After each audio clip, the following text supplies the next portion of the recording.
Hey! Alors aujourd'hui on se retrouve pour un petit déboîtage du Royaume des Sables que j'ai reçu il n'y a pas si longtemps que ça, genre hier, tout simplement par rapport au moment où je filme la vidéo, par rapport à vous, vous allez regarder la vidéo, il y a une petite semaine de décalage je pense.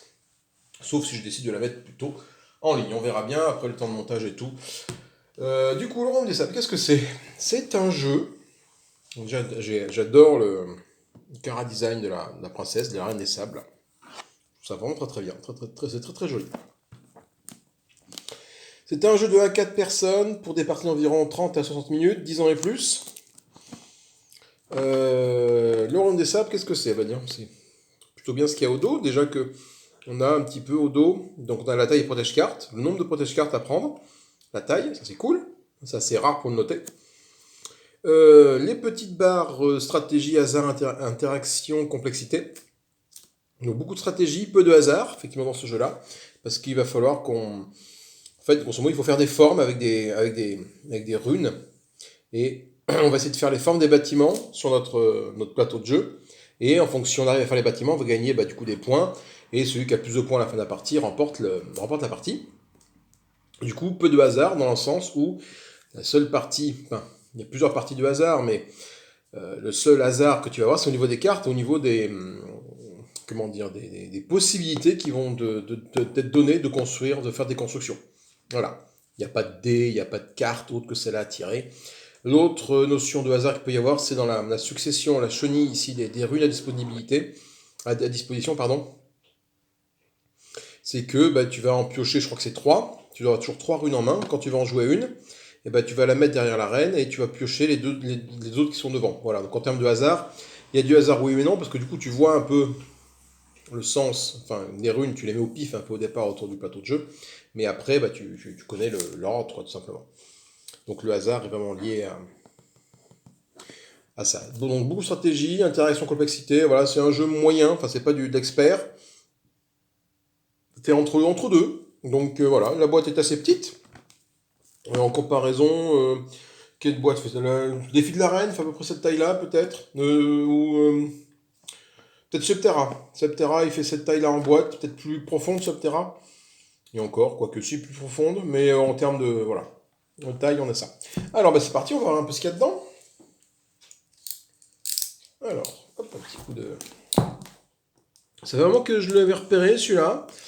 Voilà, comme tout, ça fait... voilà, il y a beaucoup de jeux. Ma wishlist, elle n'a pas trop évolué depuis la dernière vidéo que j'ai faite dessus. Peut-être que j'en fasse une autre.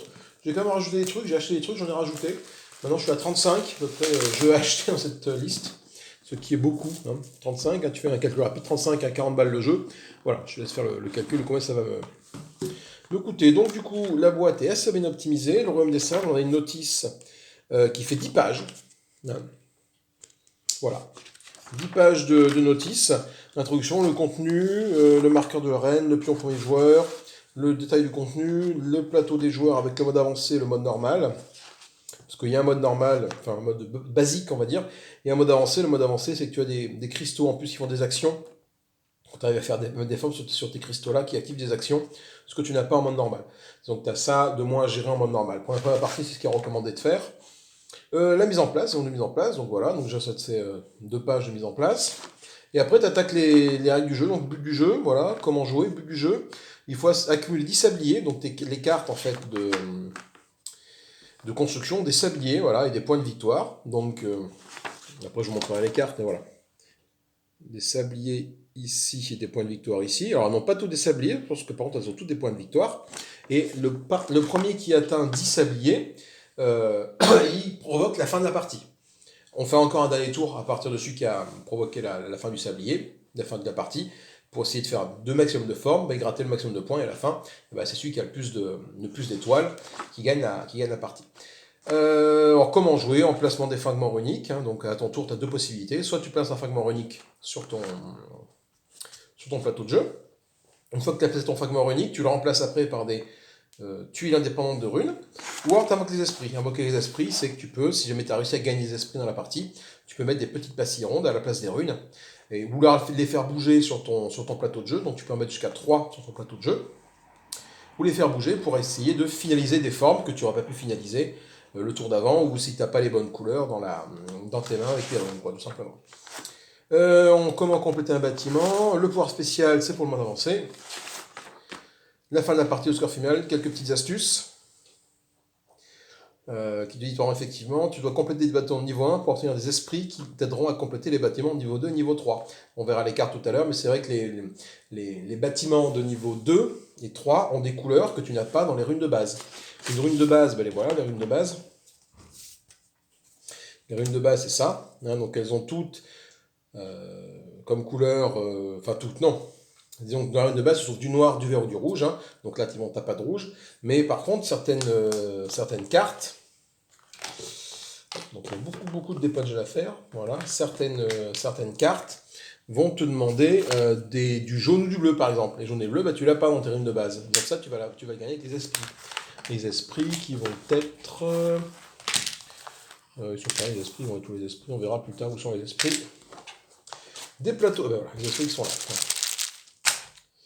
Des plateaux de joueurs dans recto verso. Donc là, un plateau de joueurs normal. Hein. Donc là, ce sont les actions que tu peux faire par tour. Donc soit tu mets une forme, voilà, sur ton plateau de jeu, voilà. Soit tu peux jouer jusqu'à 3 esprits, les mettre ici. Donc les esprits, tu les stockes sur le sablier ici. Et après, tu peux les mettre là pour finaliser la forme.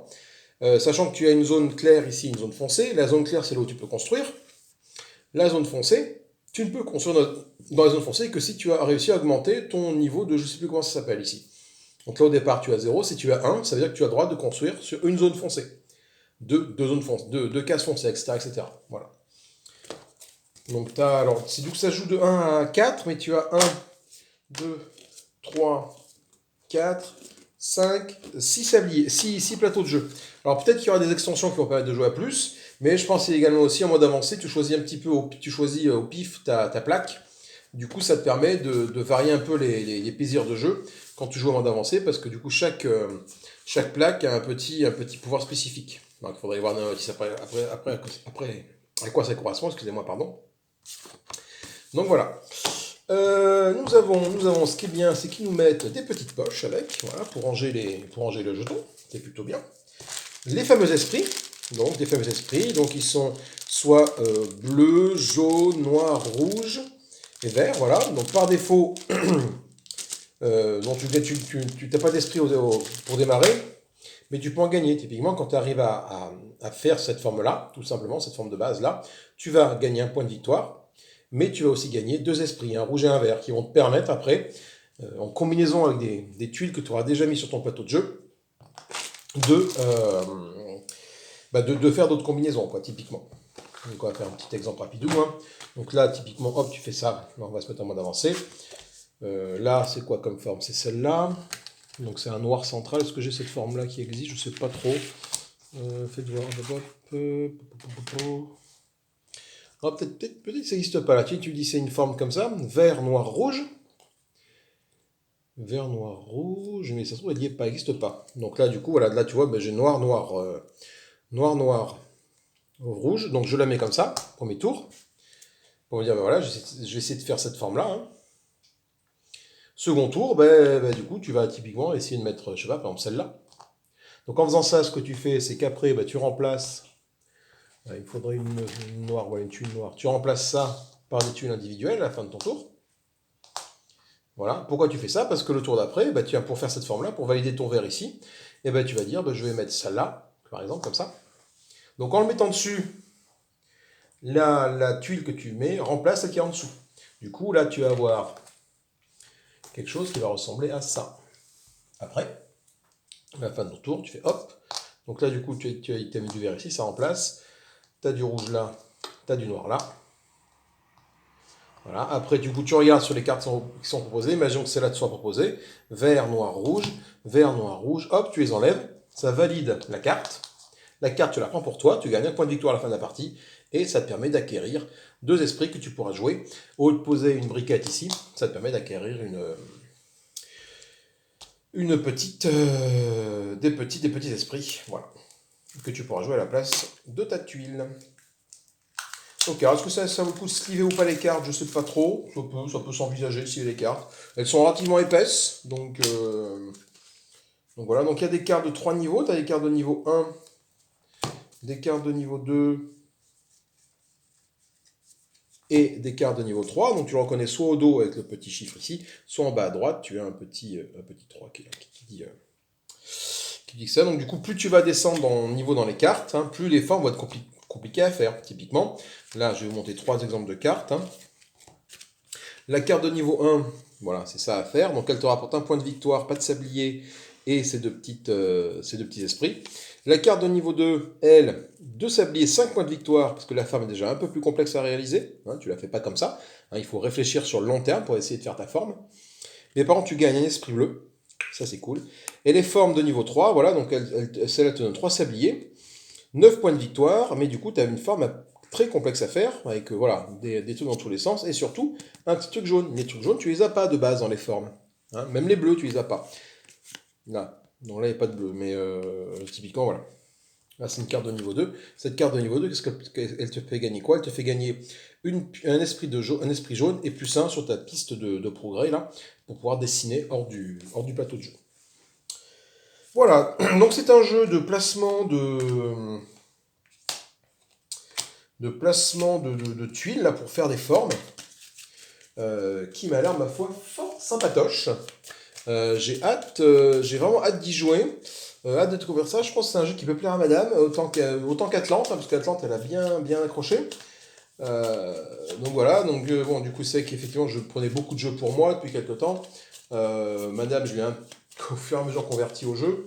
Mais bon, des trucs d'Améritrash, voilà, bon, voilà, ça lui plaît, mais bon, on va pas non plus taper du zombie tout le temps, taper du mort-vivant, taper du Cthulhu, taper du Terminator. Voilà, des petits jeux comme ça, là, ça me botte aussi, bah, moi aussi, parce que j'aime bien. C'est calme, c'est reposant, ouais, ça change. Donc voilà, donc il y a 54 cartes ici. T'as des tuiles en veux-tu en voilà, donc il va falloir que je pense que je fasse des petites poches de différentes couleurs pour stocker tout ça. Et puis c'est à peu près tout pour son contenu. Donc voilà, les parties durent 1 heure à peu près. C'est ça, c'est ce qu'il dit sur la boîte. Ouais, non, 30 à 60 minutes, ils disent. Hein. Donc c'est des parties qui sont assez courtes. Hein. Tu peux en faire peut-être 2 dans la soirée, hein, si ça dure 1 heure. Ça prend un peu de place, hein, parce que tu mets, du coup, quand tu prépares ton plateau de jeu, tu mets tes 3 cartes de niveau 1 ici. Après, tu passes aux cartes de niveau 2 comme ça. Voilà, après tu passes aux cartes de niveau 3. Comme ça, 2, 3, voilà. Tu mets les paquets hop, en tas en face comme ça ici, là. Et quand une forme a été validée, tu la prends et tu la donnes au joueur qui l'a validée et tu n'en prends une autre. Voilà, donc là, c'est la partie hasard, elle est là en fait. Hein, c'est qu'à chaque fois, bah, tu ne sais pas sur quelle carte quelle forme tu vas tomber pour valider pour placer tes pions, pardon. Donc voilà, tu vois que dans les cartes de niveau 3, tu as des cartes qui rapportent 4 temps, 14 points de victoire, mais tu as une forme un peu compliquée à faire. Il faut déjà que tu aies 2 esprits jaunes à placer, ce qui n'est pas forcément le cas. Les esprits jaunes, toi, tu ne les gagnes que si tu arrives à faire des trucs de niveau 2. Les trucs de niveau 1 te permettent éventuellement de gagner des pastilles pour faire des trucs de niveau 2, qui elles vont te permettre de gagner des pastilles pour faire des trucs de niveau 3. Voilà. Même si dans cet exemple-là, il y a des trucs de niveau 2, là c'est que du rouge, que du noir, que du rouge, tu peux les faire sans avoir de tuiles de niveau 1. Faire les tuiles de niveau 2, est-ce qu'il y a des tuiles de niveau 2 qui te demandent des esprits un peu chiants? Non. Non. Les tuiles de niveau 2, elles sont toutes là, les tuiles de niveau 2. Ça, c'est quoi? C'est niveau 1, niveau 2, ça? C'est niveau 2. Voilà, les tuiles de niveau 2 sont là. Du coup, là, c'est que du noir, que du rouge, que du vert, que du noir, que du noir, que du vert, vert. Tuile de niveau 2, c'est que des couleurs, voilà, en fait c'est que des couleurs uniques sur chaque tuile. Voilà. Donc du coup, tuile de niveau 1, tu te rends compte que c'est des petites formes avec des mix de couleurs. Tuile de niveau 2, c'est des formes un peu plus complexes, mais avec des couleurs uniques. Par contre, quand tu les fais, donc tu peux faire des tuiles de niveau 2 sans faire des tuiles de niveau 1, c'est pas gênant, parce que tu n'as pas de prérequis. Par contre, pour faire les tuiles de niveau 3, voilà, là il te faut du bleu par exemple, et le bleu, bah, de base tu l'as pas. Le bleu, tu ne l'as que lorsque tu arrives à faire des tuiles de niveau 2. Voilà. Est-ce que les tuiles de niveau 1 te donnent du bleu ou du jaune? Je pense pas. Voilà, on regarde un peu ce que ça donne. Ouais, alors les tuiles de niveau 1 te donnent des tuiles vertes, noires, rouges, des couleurs de base, on va dire. Donc voilà, si tu veux faire des tuiles de niveau 3, tu dois absolument, tu ne peux pas te concentrer en fait. La stratégie ne peut pas être de te concentrer uniquement à faire des grosses formes de niveau 3, tu ne pourras pas les valider. Parce que chaque tuile de niveau 3 te demande des tuiles de couleur. soit jaune, soit bleu en plus. Donc là, toi, là, il te faut du jaune, là, il te faut du bleu, il te faut du bleu, il te faut du bleu, là, il faut du jaune, du bleu, du bleu, du jaune, du bleu. Là, les deux. Là, encore les deux. Bleu, voilà. Donc, il n'y a pas de tuiles de niveau 3 qui sont... qui ne demandent pas de tuiles d'esprit de couleur. Les petites tuiles rondes, on appelle ça des esprits. Les petites tuiles carrées, ce sont des runes. Voilà, écoutez, c'est tout pour ce rapide déballage présentation. Moi j'ai hâte d'y jouer, hein, j'espère que voilà. Si vous avez le jeu, dites-moi ce que vous en pensez. Mais moi ça m'a bien, voilà, ça m'a bien plu. J'adore en plus le design de la reine, voilà, de son royaume des sables là. Je trouve ça super, ouais, c'est vraiment très joli. Donc voilà, écoutez, moi je vais dépuncher tout ça tranquillou bilou, je vous fais des gros bisous, et je vous dis à plus tard pour une petite partie de ça ou d'autre chose. Allez, c'était donc un déboîtage de la Reine des Sables. Le mot du jour sera chaussette. Voilà, chaussette. Donc hein, voilà, notez bien ce que je dis en mot du jour, hein, on verra bien à la fin de la... Quand j'aurai décidé je sais pas, ce petit mot, peut-être qu'il servira à faire quelque chose au bout d'un moment, on verra bien. Voilà. Allez, je vous fais des gros bisous, à plus tard. Salut, salut.